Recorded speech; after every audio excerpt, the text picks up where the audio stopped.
We are back for our first episode of like our actual core content. Now, I know we're fucking sick of the Kardashians. I know it. I know. But we wouldn't be the basic in the brain if we didn't like actually do an episode on them yet again to start off the season. And the reason why is because season 2 is up and running on Hulu. And of the Kardashians. Yes, of the reality TV queens, their show. They all had their show Keeping Up that was on E. Was it on E Entertainment? Yes. I think it was on the E channel. And then they moved it on over to Hulu. It's very snazzy. They've got a high budget on that show. Yeah. You've seen, like, god damn, music is better. Those B-rolls are better. Mm-hmm. Production quality is better. But they have been experiencing some pretty extreme backlash this season. I think we're on episode 7 or 8 now at this point in the week, or this point in the month, or this point in the season itself. But people are getting a little irked this season, as, you know, we all know that during filming there was all this drama happening with Kanye and Pete and Travis, and, you know, all these things that were happening behind scenes. And what's now happening on the show is they're actually utilizing it to showcase their brands. So there's been an episode, they all feel essentially like filler episodes at this point. Mm-hmm. You had an episode focused on Kendall and her 818 tequila. You had another episode focused on the lip oils that Kylie's got going on with her lip kits. You've got another episode focused on Skims, of course. And then, you know, you have references to Poosh, which is Kourtney's like sort of lifestyle brand. And then you have Good American, which is, as we know, Chloe's brand. Exactly. And so people are like, why are you pushing so much of your branding our way? Like, we are watching you because of the content, the reality TV content that you've been providing over the years, which, as we all know, as much as we we love to hate them, mm-hmm. right? They have been giving us some pretty good reality TV over the years. And the thing is that what we've loved about the Kardashians is they've never shied away from their issues and bringing it to the screen. However, they are not doing that this season, and people are thinking it's because they have greater control of what content is being shared on this show, and it's not really offering the same level of drama, shush, whatever you want to call it. Entertainment. Exactly. I cannot tell you how many times now I've watched episodes from this new season and have been absolutely fucking bored. Yeah. I feel like all we're seeing is them in someone's house, on the couch, or in the kitchen. They're either eating a salad or they're just on their phones. Yeah. And having conversations with each other. Yeah. And that's kind of it. Although I think that I don't know if they're like exploiting Khloe a little bit, but 100%. Khloe's drama with Tristan was the first thing they addressed. But I also feel like it's kind of like they air that shit out, but they're not airing anyone else's shit out. Yeah. Yeah, 100%. We are 7 episodes in, and we have yet to be introduced to Pete on the show. And that was a whole thing, right? About that little snippet of like, babe, come take a shower with me, right? Yeah. So it's a little bit, although that was May, right? Because that was during the Met. Which this last episode was about the lead up to the Met. So maybe that's going to be 7 episodes. No, I get it. I understand. Come on.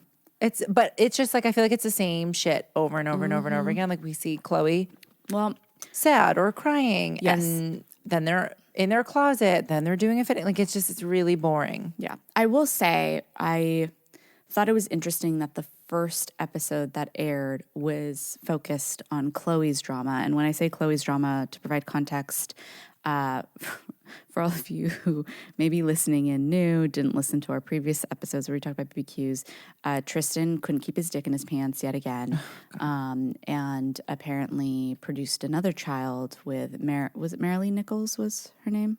Yes. Right, Marilee Nichols.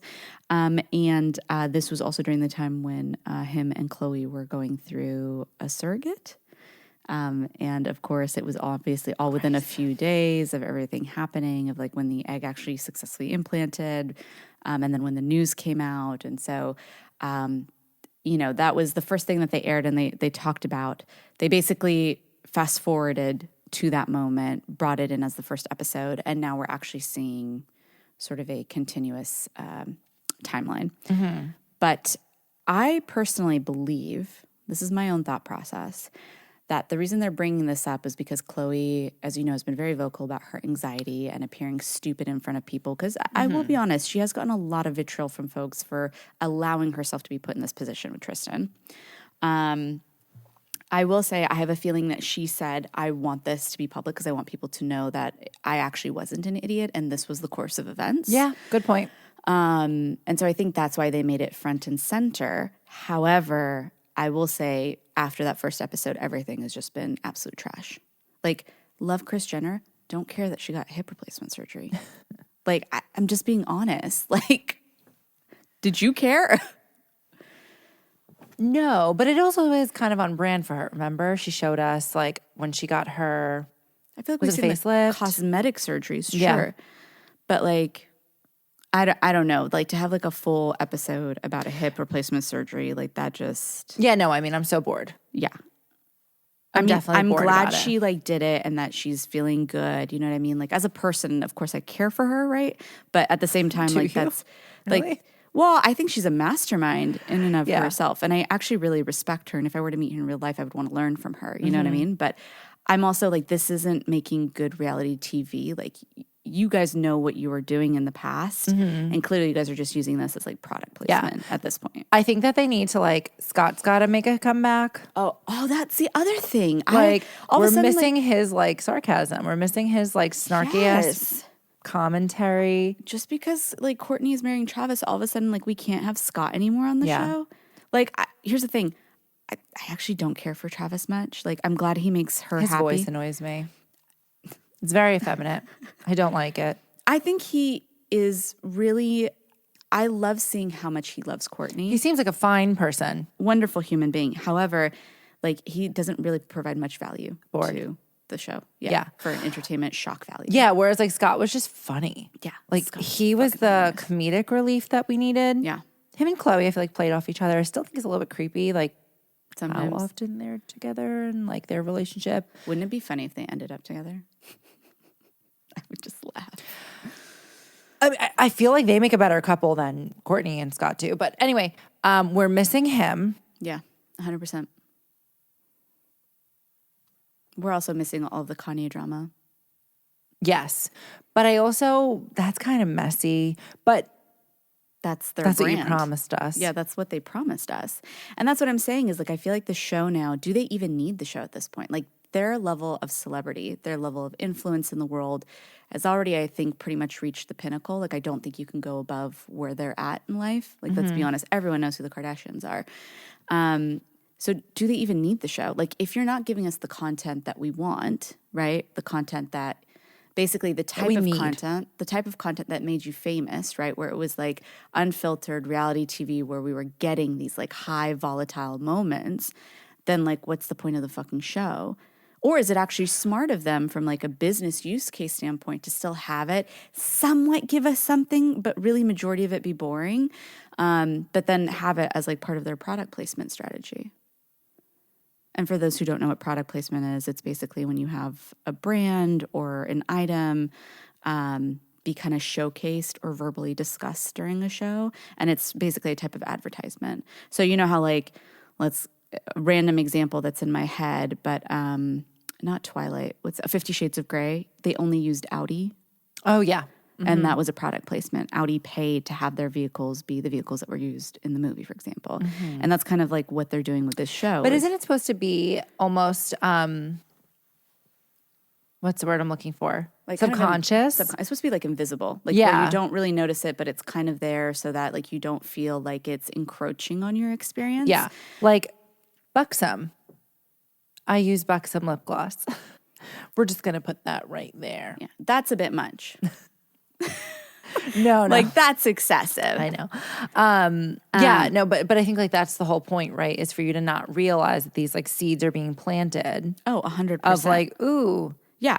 I mean, the most effective version of product placement is when it's like verbally stated. So like, let's say two characters are in dialogue and someone's like, oh, I'm really in the mood for a Coke right now. Like, let's go to the corner store or whatever, right? Where it's like not visibly shown, but the character is talking about the product. Yeah. And then secondly, when it's kind of appearing at the beginning of an episode or the beginning of a film before you get embroiled in the drama, because imagine how jarring it would be if you're in the middle of some like tense dramatic moment. It's like, you know, all of a sudden, like, or Starbucks or, you know, whatever it is, like you're going to be less likely to like have that brand stick in your head, you know? Yeah.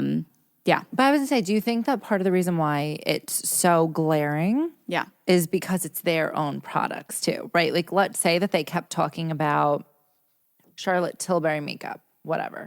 Mm-hmm. Do you think that we would notice it as much?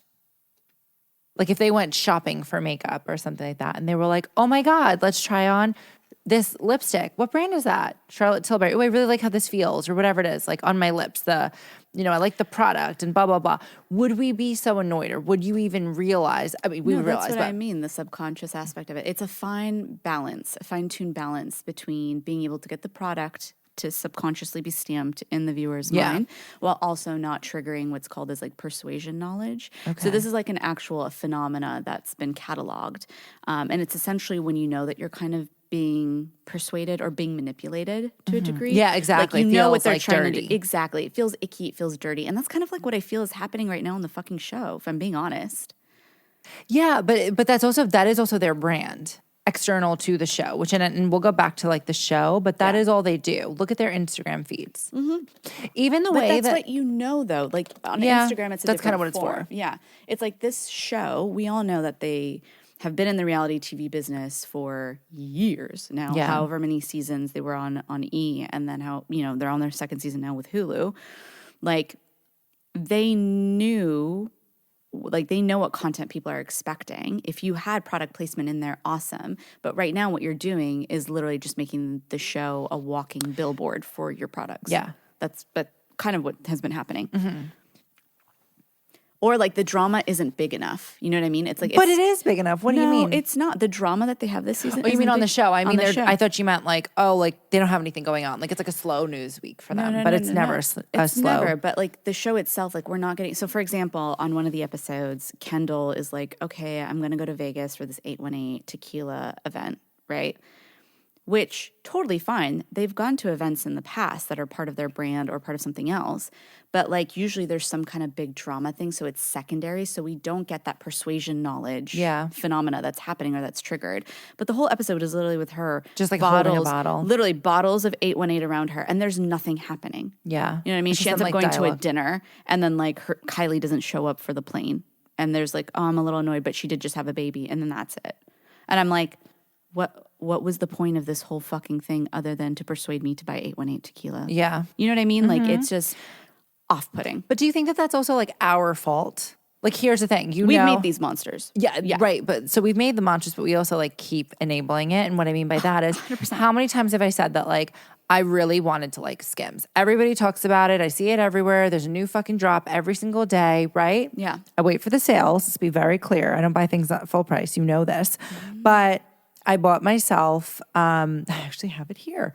I bought myself like this like fleece teddy zip up and I got it and I was like, oh, okay. Like my first piece of Skims. I was excited about it. It looks so cozy and fluffy.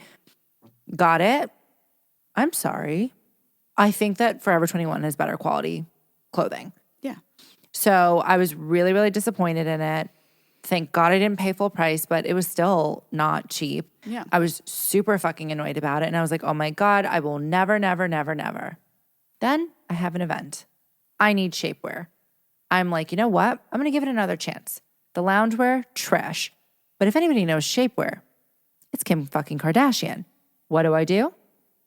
I go and I buy shapewear. I think that's just a you problem though. No, I don't think that's just a me problem. I think that that's like, here's the thing, like, it doesn't matter how much they shove this shit down our throats and we're aware, or we know that Kylie's lip kits are effectively the same exact formula as ColourPop that you can get for $6.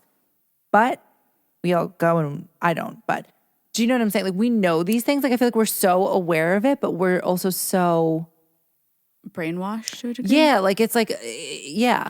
I mean, I think I'm an outlier because I haven't purchased anything Kardashian. Oh, I have 818 tequila at home on my bar cart. Nope, never tried it. Don't really care for it. I've heard that it's sweet.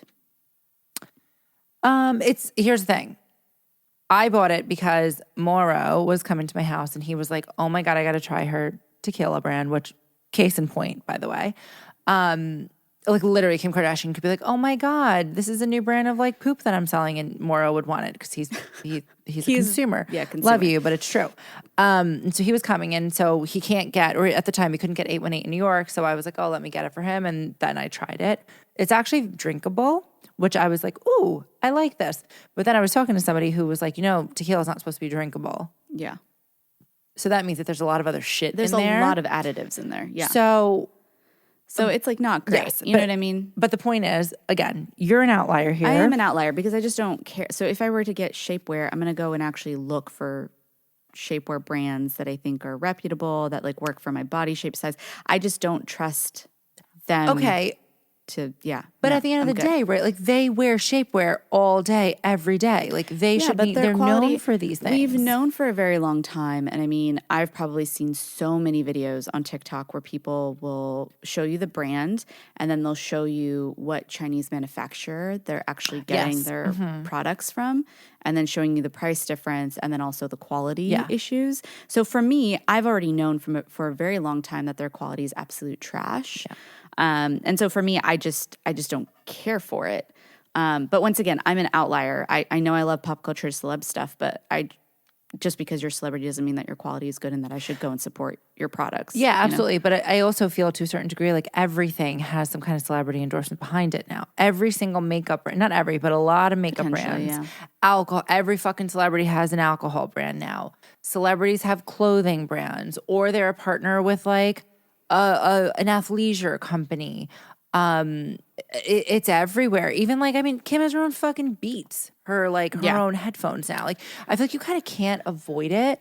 And so it's also crazy that they're like continuing to shove it down our throats. It's like, we know, we see it. Well, it's in every store, 100%. Every photo, I think what's interesting here is, I was thinking about this the other day when I was watching the show because I was getting really annoyed, right? I was like, I don't give a shit about Skims. I don't give a shit about 818 tequila. Like, these are not brands that I care for. And therefore, and the show isn't giving me what I want, right? From an entertainment value perspective. And I'm only willing to give a certain level of leeway. But I started thinking about like, well, is this a smart business idea on their part to keep doing this? Because when you think about product placements, I don't think we realize like how influential that advertising forum is. So it didn't become popular until like 1982, I think, when E.T. came out. The M&Ms? Reese's. So that was like sort of the very first like big TV moment where you had a name brand that was, it was a product placement in a film. And then it started to kind of skyrocket from there with like Home Alone and all of these movies that kind of came out in the 80s and 90s. And then it just became a very big industry after that, right? And so I was doing some research, and in 2021, product placement revenue stood at $12.84 billion in the U.S., billion. But here's the interesting thing. They project that it will increase to roughly $14.8 billion this year. And the Kardashians are just responsible for like $10 billion. Probably. Global spending, however, is close to $23 billion in 2021. And it's about a 14% increase from 2020. So like every year, the ad dollars that are spent on product placement keeps like increasing exponentially. And at the same time, marketers are actually decreasing spend on traditional advertising formats. Because think about it, like let's say you're on YouTube, right? And you're not paying for the ad-free package program and you get like an ad. Like I'm going to go up and do something while this like 2-minute ad is playing and then I'm coming back, right? Yep. So advertisers are trying to fight that. And what's the best way to fight it? Somehow place it into whatever medium that they're watching, where it's like going to be a subconscious level versus, shoving it down their throats in a traditional ad format in the middle of a show. Interesting. I wonder what that's going to mean for like the Super Bowl. Well, the Super Bowl, though, I think is a phenomena in and Yeah. of itself and a use case separate of itself because we've now created a culture around Super Bowl ads. Yeah. You know? Mm-hmm. But I find this shit fascinating. Okay. But yes, so I want to hear more about like product placement and the like stats and science behind it. I think like marketers, I'm so impressed. Yeah. Just at the like the level of analysis and psychology that goes into it. Clearly, I'm not in marketing, unfortunately. I'm not that smart. But what I was going to say is that I also wonder, though, if like traditional ads aren't working because they're horrible. Like sometimes I watch. Yeah. Whenever I do watch an ad or a commercial, sometimes I'm like, someone got fucking paid to like come up with this idea of like a duck walking across the street, and somehow that's tied to Dasani water. Yeah. Like I was like, what? Have you seen like our medical ads, like our pharmaceutical ads? Yeah, or it's like people frolicking, so having a strange. picnic. I'm like, And like literally in the background, you're hearing like may cause death. Excuse me, what? Yeah. That messes me up so bad. but I feel like that's probably also like why we're not like A, we don't have to. B, our attention spans are trash. Yeah. But C, it's like they're not even good. They're not witty. They're not funny. Yeah. Or like when I do see, I'm trying to think of one. I can't think of one off the top of my head. But whenever I do see one, I'm like, oh, that was a really good commercial. Or, that was cute. But like 9 out of 10 times, I'm like, what the fuck did I just watch? I mean, that's why I think like influencer marketing is becoming such a major thing. And also, just to provide another layer of context here, you know that Apple, as part of like their iOS updates, they've like installed greater privacy. So a lot of like, you know, marketers can't get the level of information to be able to fine tune advertisements anymore, to be able to like cater to specific demographics because of those privacy settings.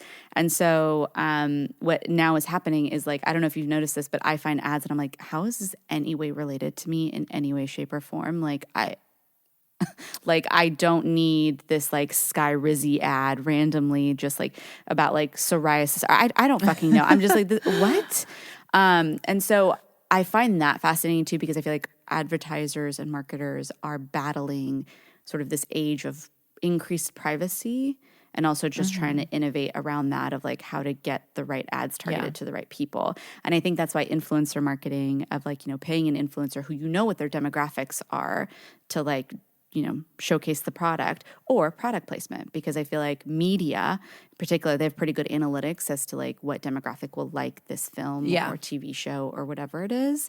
And so therefore you have a more catered and fine-tuned demographic list that you could just pay to have your product placed into. Yeah. I'm trying to think about some of the ads that I see, and I don't know, I'm apparently really predictable because I see shit that's really relevant to me. It's like never seen puppies, that's so funny. nail designs. Yeah. Oh, I have really boring nails today. And With the little gold tippies. like skincare. I feel like that's like all I see. So maybe, you know what, I actually don't know. Was there something I needed to do to like go in and change my privacy settings? Because if so, that's why. It all makes sense. Okay, so like, do we know what some of these more innovative techniques they're using? Well, I think that product placement, right? So that's it. So we're not actually innovating. We're just using what works. We're using what works, right? Like product placement. That's why you're seeing such a massive increase in dollars year over year, is because it's a venue that actually works and doesn't piss people off, number one. And number two, this is why you're also seeing a rise in like short form video content influencers and utilizing them. I mean, there's a whole market now for influencers. You don't even need like a massive amount of followers to be able to technically be an influencer. And to have products and do videos for, and you know, you get paid I feel like for there's that. like a whole, like it's almost like a separate, or not a separate, but a different kind of economy where instead of being paid in dollars, you're paid in things. Exactly. Right? By the way, if anybody wants to send us wine, makeup, we'll be happy. Seltzers. We'll be more than happy Skincare to place that product for you. But yeah, Bonobo underwear. Call back to our first ever episode. But yeah, so I think, you know, it has definitely changed the game. Yeah, 100%. 100%. In even just like geotagging. Yeah. right? That's like another form of marketing, in a sense. It's just fascinating, though, because I feel like the Kardashians have always been such great use cases. Because, I mean, once again, as much as people love to hate them, these women are brilliant, right? They're brilliant. I think that they're changing. They're changing the game. They're the OG. Well, changing the game. Paris Hilton, but I feel like they took it to another level. And they're changing the space and like how things are marketed and what being an influencer means in a lot of ways. Yeah. I think they made it into a business model. Yes, exactly. Like, I feel like Paris Hilton, she can say that she was the original. Yeah. Like, I forget that episode, The American Meme, or that documentary, which was really good. Haven't seen it. It's very good. I think it was on Netflix like 5 years ago, maybe less. But they have a bunch of influencers. I think like Emrata or Emily Ratajkowski, that's her handle, Paris Hilton. And they basically talk about how Paris was like, she created the selfie. Yeah. She was, the original influencer. But I feel like because she, like, let's be real, she never needed to make any money. I don't think that she looked at it as a business. She looked at it just from like a visibility perspective. But then I feel like the Kardashians turned that into you want me to hold your water bottle? It's going to cost you a couple mil. And they were the ones who really like monetized it. And then again, created this social media 100%. economy, which is just wild. But which then kind of goes back to, do they need the show? Do they need the show? Right? Like they are reality TV queens, but they're not really producing from a reality TV entertainment standpoint. Do you think of them as a reality show star anymore? That's a great question. I feel like this goes back to the question of do they even need the show? Because I don't think that they need the show. They've already hit notoriety. No, like they people definitely don't. People use reality TV to, skyrocket to fame. And then once they have that, like endorsement deals, your own businesses, like you already have a mass amount of people that you can sell things to. That's the whole point of marketing, right? Is like to get more eyeballs. Yeah. They've already got the pinnacle amount of eyeballs. So I was trying to see if I could find ratings for the Kardashians on Hulu and like what that looks like. Cause I feel like it's definitely declining quite a bit. You mean like viewership numbers? Yeah, I was trying to find that and I couldn't find it on the fly. But I did see that, they said, someone asked Chris, like, are you worried or do you see the, Kim on the decline or whatever? And her response was, our family has a total of over 1 billion followers. And I think that's just on Instagram. Yeah. So no. So, which once again, I don't think they need this fucking show. No, of course they don't. But if you're going to continue to make like, if you want to keep yourself relevant, sure.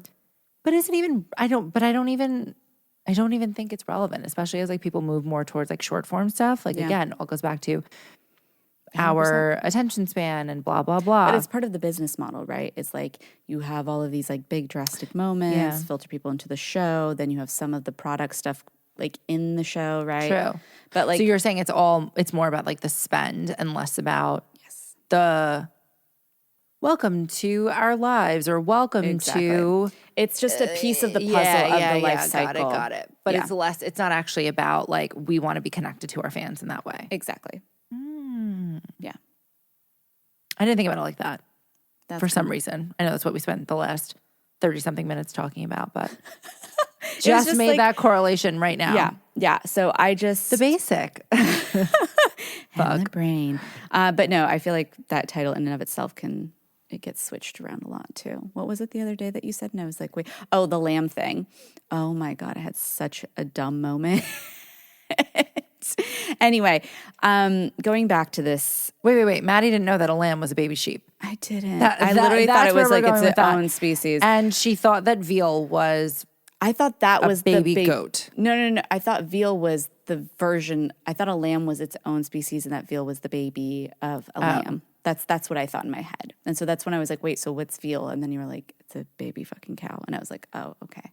Yeah, it was a very dumb moment. I don't eat veal. Clearly, it's not something that I come across often. So anyway, on that note, I think kind of going back to this, I want to make the argument, or I want to make sort of the end note, little asterisk to wrap it all up. I don't think they need the show. I think it has been a core part of their business model, right? As part of like this life cycle of how they go about getting, certain content to get eyeballs, to sell product, et cetera, et cetera. However, I don't think that that's necessarily relevant anymore considering the level of notoriety and fame that they have at the moment and considering how much they've diversified their businesses. Which makes me kind of sad because, this is something that I've invested a lot of time in, their family history. 20 fucking years. Essentially. So if they were to end it, I'd be a little sad. But if you guys are going to continue doing this show and utilizing it as part of the business model, right? Do better. Which y'all fucking better, then bring actual drama. Mm-hmm. That's all. So question, if it continues the way that it is and there's no changes. I won't watch it. I won't watch it. You are going to abandon it even if it's on? Yeah, I will abandon it. I've been bored for the last 3-4 episodes. Actually, since episode 2 of this season. Episode 1 was great because it was, the whole Chloe thing. Because I really wanted to understand what was going through her head. But other than that, I think everything else that has come out as just, I can't think of one memorable moment from the show. The thing that comes to mind is, babe, get in the shower, that everyone was waiting for and haven't seen it. So yeah. So Pete hasn't been introduced yet. We're 7 episodes in. That just seems strange to me. In a lot of ways. I don't know. They're not going to put that, or maybe they drag that out to season 3. Fuck that. Oh. I'm not. The people have spoken. Yeah, y'all need to do better. Chris. Do better. Chris, come on. Chris, you got to manufacture some of these moments. What's happening here, homegirl? God. Anyway, on that note, let us know what you all think, whether or not they should keep up with being reality TV queens, or if they should just stick to being the CMOs of the world. Exactly. Just keeping it to their businesses and diversifying. I mean, they have grown up, As have we. As have we. I still want the fucking drama though. But nonetheless, we will see y'all next week. Bye.